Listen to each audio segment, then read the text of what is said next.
दोस्तों नमस्कार, मैं राजीव बघेल आप सभी का फिर से नवशक्ति टेक यूट्यूब चैनल पर बहुत बहुत स्वागत करता हूं। दोस्तों, बेसिक कंप्यूटर कोर्स की सीरीज चल रही है और इसमें हमारा सॉफ्टवेयर है एमएस पेंट, जिसका ये पार्ट 4 है और आज का टॉपिक है सिलेक्शन टूल। सिलेक्शन टूल बहुत ज्यादा इंपॉर्टेंट टूल है और इसे समझना बहुत जरूरी है। इस टूल को समझने के लिए कि सिलेक्शन कौन कौन से तरीके के होते हैं और कितने प्रकार के सिलेक्शन होते हैं और वो किस तरीके से काम करते हैं।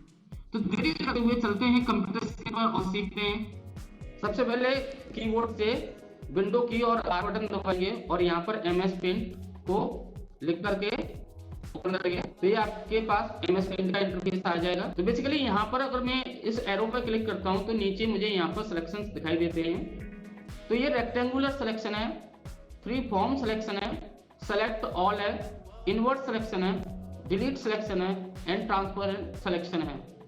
इन टूल को समझने के लिए हमारे पास कोई पिक्चर का होना बहुत जरूरी है। तो मैं फाइल मेन्यू पर जाकर के ओपन करता हूं और यहां से एक पिक्चर को सिलेक्ट करता हूं। मान लीजिए कि मैंने ये वाली पिक्चर को सिलेक्ट किया। ये पिक्चर स्क्रीन साइज से काफी बड़ी है तो मैं इसे जूम आउट कर लेता हूं। तो मैंने इसे जूम आउट कर लिया। अब इसके बाद कैनवास का साइज बढ़ा दिया। अगर मुझे इस पिक्चर को यहां से हटा करके यहाँ लाना है तो इसके लिए मैं यहाँ से सिलेक्शन टूल, जो कि बाय डिफॉल्ट एक रेक्टेंगुलर सिलेक्शन है, मैं इसको यहाँ से माउस का लेफ्ट बटन को प्रेस करते हुए आगे ड्रैग करूंगा और इस तरीके से पिक्चर को सेलेक्ट कर लूंगा। अब इसको यहाँ पर आपको 4 एरो दिखाई दे रहे हैं। आपको जैसे आप पिक्चर पे आते हो तो आपको 4 एरो दिखाई दे रहे हैं, यानी कि 4 डायरेक्शन हैं कि आप इस पिक्चर को मूव करा सकते हो जिधर चाहो उधर। तो ये तो था आपका रेक्टेंगुलर सिलेक्शन। अगेन मैंने इस पिक्चर को सिलेक्ट किया और सेलेक्ट करके इसको मैंने कॉपी किया और कॉपी करके पेस्ट किया। साथियों, मैं नहीं चाहता कि इसका बैकग्राउंड मुझे शो हो और मैं केवल इस पिक्चर को चाहता हूं। तो इसके लिए मैं यहाँ फ्री फॉर्म सिलेक्शन टूल लेता हूं। फ्री फॉर्म सिलेक्शन टूल पर क्लिक करूंगा और इस तरीके से मेरी ये पिक्चर को सेलेक्ट कर लूंगा। अब इस पिक्चर को मैं मूव कराऊंगा तो केवल जो मैंने फ्री फॉर्म सिलेक्शन से एरिया सेलेक्ट किया है केवल वही एरिया यहां पर शो करेगा। ये यहां पर मूव होके आएगा। अब मैं रेक्टेंगुलर सिलेक्शन लेकर के इस एरिया को सेलेक्ट करता हूं और इसी के नीचे डिलीट का ऑप्शन है, यहां से मैं इस सिलेक्शन को डिलीट कर देता हूं। तो जो एरिया मैंने सिलेक्शन से डिलीट किया है वो यहां से हट जाएगा। अगला टॉपिक है सेलेक्ट ऑल।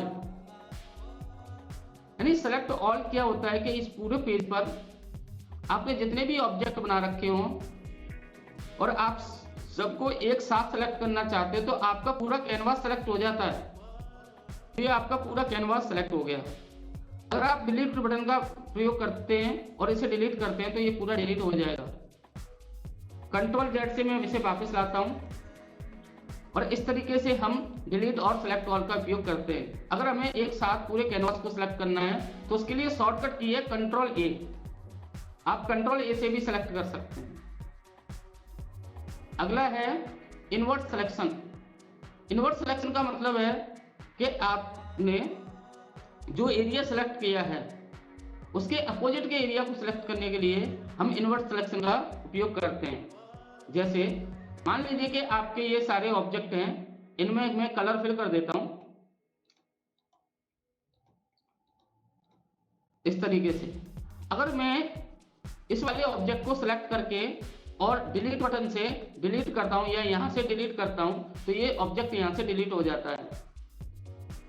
लेकिन मैं चाहता हूं कि मेरा ये ऑब्जेक्ट बना रहे और बाकी का ये पूरा कैनवास पर जितने भी ऑब्जेक्ट हैं या जितना भी एरिया कवर्ड है वो सारा का सारा डिलीट हो जाए।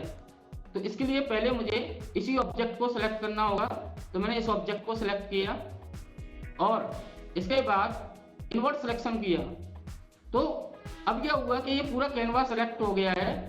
इसके अपोजिट डायरेक्शन का एरिया, इसके अपोजिट डायरेक्शन का पूरा कैनवास सेलेक्ट हो गया है।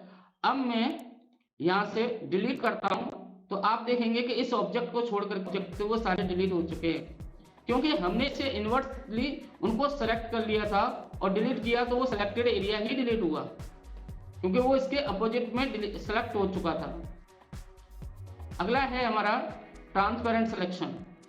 बेसिकली ट्रांसपेरेंट सिलेक्शन क्या होता है, मान लीजिए कि मैंने इसको दोबारा से एक पिक्चर लेके आया और मैंने यहाँ से एक ऑब्जेक्ट को लिया इस तरीके से, और मैंने यहाँ से इसका मोटाई, इसके बॉर्डर को थोड़ा बड़ा किया।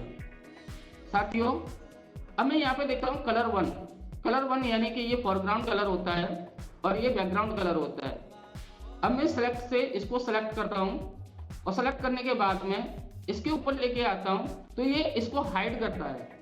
मैं चाहता हूँ मैं इनका फेस को इस सर्कल में लेके आऊँ, या तो ये पॉसिबल नहीं हो पा रहा क्योंकि ये हाइड हो रहा है। तो इसीलिए जो बैकग्राउंड का कलर है, ये जो कलर 2 है या बैकग्राउंड का कलर है, इसको मैं यहाँ पर टिक लगा देता हूँ ट्रांसपेरेंट सिलेक्शन।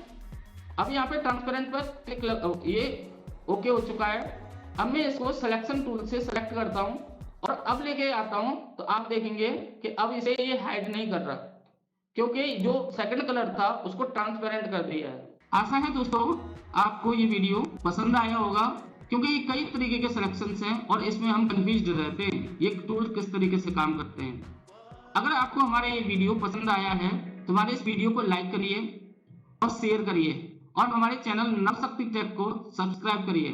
धन्यवाद।